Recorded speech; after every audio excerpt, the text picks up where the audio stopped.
जय बद्री विशाल। और जब हमारे साथी कांग्रेस का कराया परिचय और किसी ने नहीं बजाई, तो आपने इनके लिए कह के ताली क्यों बजवाई? इसका जवाब आप दे दो। मुहिम राष्ट्रपति के पहले अभिभाषण का बहिष्कार किया वो लोग आकर जब आज बगुला भक्ति दिखाते हैं या बेलैया दंडवत दिखाते हैं। चाहिए उस कोविड के क्राइसिस में 84% लोगों की आमदनी घट गई, 12 करोड़ लोगों के रोजगार छीन लिए। समझ के समझाओ उसको जिसके की समझ है, जो समझ के भी ना समझे समझो कि वो ना समझ है। वैक्सीन लगाए और किसानों को भी लगा दी। 3 काले कानून उस क्राइसिस के टाइम ही प्रधानमंत्री जी। सिंगोल क्या है? सिंगोल ये चोला वंशीय मुगल राज, ये भारत की पहचान नहीं है। स्वागत है आप सभी का हमारे YouTube चैनल पोकी पहाड़ी में। आज की डिबेट नए पार्लियामेंट के उद्घाटन को लेकर है, जिसमें विपक्षी दलों व खास तौर पर कांग्रेस द्वारा यह कहा गया है कि इसका उद्घाटन महामहिम राष्ट्रपति द्वारा कराया जाए, ना कि मोदी जी इसका उद्घाटन करें। यह वही कांग्रेस है जिसने महामहिम राष्ट्रपति के लिए राष्ट्रपत्नी शब्द का प्रयोग किया था और उनके पहले अभिभाषण का बहिष्कार किया था।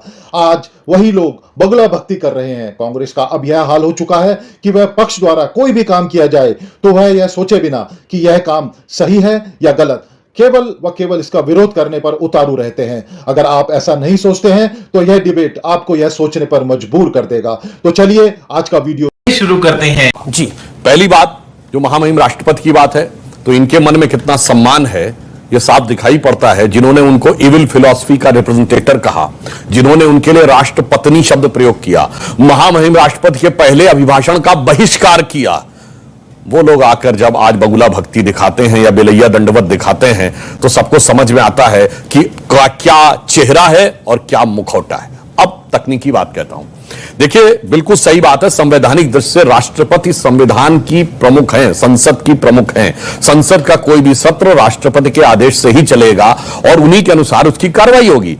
परंतु मान्यवर, संसद का सत्र नहीं बुलाया गया है, ये संसद के भवन के उद्घाटन का समारोह है। संवैधानिक सत्र और सार्वजनिक समारोह का अंतर समझना चाहिए। यह भवन का उद्घाटन है। जैसे मैं उदाहरण, इन्होंने बात कही लोकतंत्र का मंदिर है, तो मंदिर में क्या होता है? गर्भगृह में अधिष्ठाता देवता या देवी स्थापित होती हैं और जो बाहर का द्वार होता है परिसर का, वो कब खुलता है? व्यवस्थापक तय करते हैं ना, मेन गेट खुलता है। फिर जब गर्भगृह में पूजा अनुष्ठान शुरू होता है तब देवता की आवश्यकता होती है। ये मंदिर के गर्भगृह के देवता उठ के नहीं जाते हैं दरवाजे को खोलने के लिए। तो यहां पर लोकतंत्र का मंदिर है, संसद की प्रक्रिया उसकी पूजा है और भारत के लोक जनता 140 करोड़ की भावना वो देवता है जिसका प्रतीक रूप में प्रेजेंटेशन राष्ट्रपति करती है। तब आप बताइए, आप उनसे कहें तो आप ऐसा जैसे आप कहने नहीं, वो मंदिर का मुख्य द्वार खोलने के लिए देवता को बाहर लेके आओ। सही बात है जी। मैं कांग्रेस को मौका दे रहा हूं, फिर उसके बाद मैं सपा बसपा के ऊपर जाऊंगा। लेकिन अबे दुबे, पॉइंट यह है कि आप पहले संसद का विरोध कर रहे थे, अब आप सिंगोल का भी विरोध कर रहे हो। भारत की संस्कृति का बड़ा हिस्सा है, उसको व्हाट्सएप मान रहे हो। पहले वो विरोध करती है पार्लियामेंट की बिल्डिंग का, ये फिजूल करती है। फिर वो विरोध करती है कि मोदी जी उद्घाटन क्यों कर रहे हैं। अब वो विरोध करती है सिंगोल को लगाया जा रहा है। आपकी तो गोल पोस्ट ही 3 है, कभी इधर कभी उधर कभी इधर।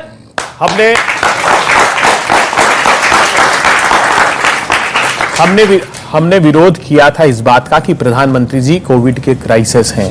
अगर हम इतनी बड़ी राशि को अंतिम पंक्ति में खड़े हुए लोगों के न्याय के लिए लगाएंगे तो ज्यादा उचित हो। दशकों से 39 करोड़ वैक्सीन 10 सालों से मुफ्त में हिंदुस्तान के नागरिकों को लगाई जाती है। ये सारे संसाधन और लेबोरेटरीज किसने स्थापित की, मैं उस विषय में नहीं जाना चाहता, लेकिन सच्चाई है उस कोविड के क्राइसिस में 84% लोगों की आमदनी घट गई, 12 करोड़ लोगों के रोजगार छीन लिए गए। लेकिन अवसर में आपदा की बात प्रधानमंत्री जी करते थे तो वो भी देश को जान लेना चाहिए कि इस हिंदुस्तान में 142 लोगों ने 30 लाख करोड़ रुपए का डाका डाल दिया। प्रधानमंत्री जी, आपकी सत्ता किस परिस्थिति में आपको वैक्सीन लगाए और किसानों को भी लगा दी। 3 काले कानून उस क्राइसिस के टाइम ही प्रधानमंत्री जी लेकर आए।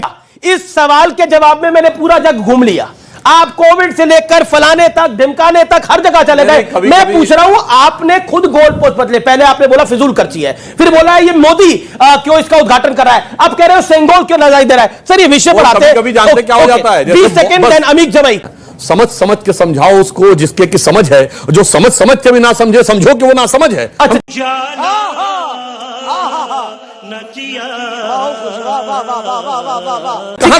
अमित भाई, आप नासमझ हैं, आप नासमझ है आपकी पार्टी या समझना नहीं चाहती जैसा बीजेपी कह रही है, क्योंकि सेंगोल को आप धार्मिक चिन्ह बता रहे हैं, भारतीय परंपरा का बड़ा हिस्सा है। आप अमित जी बहुत ज्ञानी आदमी हैं। संसद साल में हमारे सुधांशु भाई एमपी भी रहे हैं, अभी भी हैं, रहे नहीं है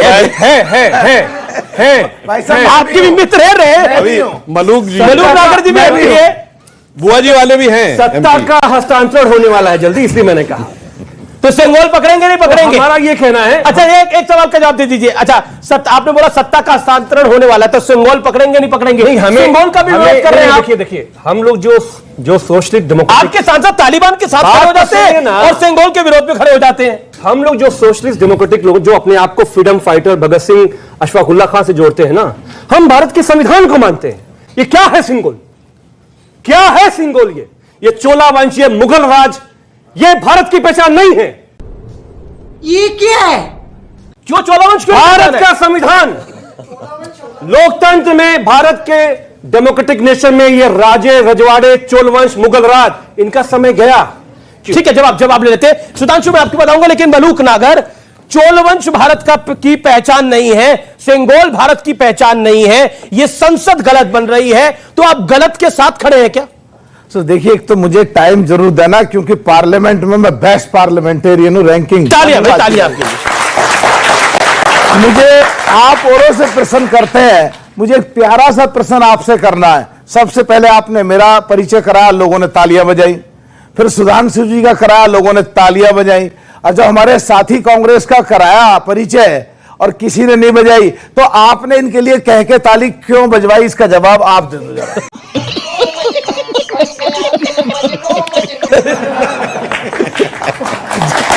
चलिए, हम तो सबके लिए तालियां चाहते हैं, आपके लिए भी बजे, उनके लिए भी बजे।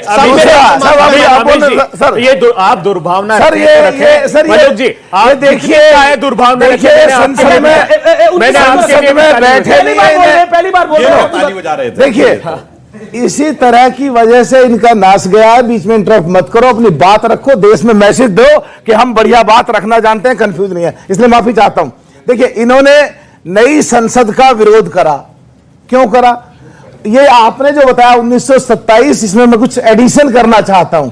1913 में लेजिस्लेचर सिस्टम कैलकाटा में स्टार्ट हुआ जी। ये बिल्डिंग 1917 में बननी शुरू हुई और लेजिस्लेचर सिस्टम कैलकाटा से दिल्ली 2020 दिसंबर और जनवरी 2021 को ट्रांसफर हुआ जी। और 1926 में बिल्डिंग पूरी हुई और पहला सेशन 1927 में इसमें हुआ। तो जब बननी शुरू हुई, जब 20 करोड़ से कम लोग थे देश में, और जब 1947 में इसका नाम जब असेंबली था, पार्लियामेंट नहीं था, सेंट्रल लेजिस्लेटिव असेंबली, जब इसमें 20 करोड़ से कम लोग थे, और जब देश का बंटवारा हुआ 1947 में, तो 37 करोड़ लोग हमारे देश में थे, 7 करोड़ पाकिस्तान में चले गए और 30 करोड़ हमारे हिंदुस्तान में रह गए जी। तो जब भी संसद यही थी, 545 लोग थे, 2 सीट खाली हुई एंग्लो इंडियन की, 543 आज हैं, और 2023 में अगर 140 करोड़ लोग हैं और कांग्रेसी जितने भी लोग हैं, मैं भी कांग्रेसी रहा हूं, मेरा भी कांग्रेस से विधायक रहा, 2000 में हमारा पूरा देश में एक ही घर थे, 3 सगे भाई हम AICC मेंबर थे, मैं जानता हूं कांग्रेस को। एक भी कांग्रेसी देश में ऐसा बता दो आज जो 1947 से अब तक एक ही परिवार हो और जिसका बड़ा घर ना बना हो। जी जी अच्छा, सिंगोल पे देखिए, जब सिंगोल का जो ये एक चिन्ह है, और जो उस समय भी पूरी मर्यादाओं के तहत और पूरी देश की संस्कृति के तहत उस समय उस चिन्ह को वहां से साउथ से लेकर के आए गए थे, तो वो चिन्ह अगर उस समय दिया गया था तो जवाहरलाल नेहरू जी को दिया गया था, और जवाहरलाल नेहरू जी को दिया गया था इंडिविजुअल कैपेसिटी में नहीं, ऑनरेबल प्राइम मिनिस्टर की में। तो अगर ये लोग उसका विरोध कर रहे हैं तो ये तय करें कि ये सिंगोल का विरोध कर रहे हैं या नेहरू के समय की तमाम नीतियों का विरोध कर रहे हैं, ये तय करें पहले। मैं आपको बता रहा हूं, आपका टर्न है जवाब देने का। एक बात बताइए, मतलब पंडित नेहरू ने सेंगोल लिया, परंपरागत रूप से लिया, और अब आप लोग कह रहे हैं कि ये व्हाट्सएप यूनिवर्सिटी का ज्ञान है, ये है ही नहीं सिंगोल। कमाल की बात है। अमीश देवगन जी, इन्होंने बड़े घरों का जिक्र किया। मैं बड़ा आदर करता हूं बहन मायावती जी का, उनसे बड़ा घर तो किसी का नहीं, मैंने नहीं देखा। दूसरी बड़ी बात मैं ये कहना चाहता हूं, ये वैभवशाली इमारत की बात करते हैं।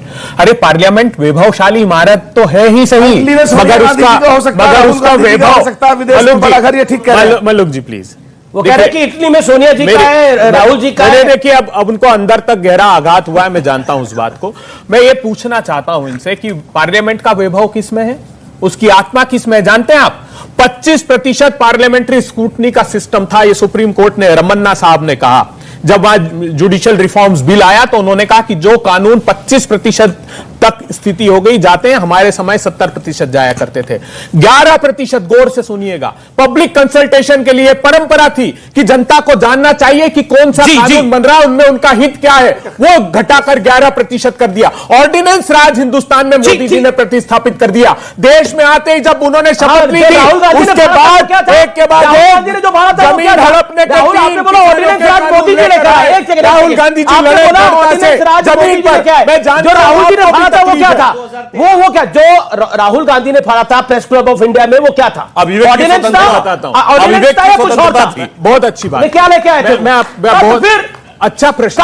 देश कुशल बहुत है। अमीश देवगन जी, 11 ऑर्डिनेंस हर साल आने लगे और महात्मा गांधी ने कहा है जो कानून आपके न्याय की रक्षा न करता उसे फाड़ कर फेंक देना चाहिए। भाग रहे राहुल गांधी जी अपराधियों को पार्लियामेंट में रोकने के लिए वो कानून टाइम लिमिट को फॉलो करें।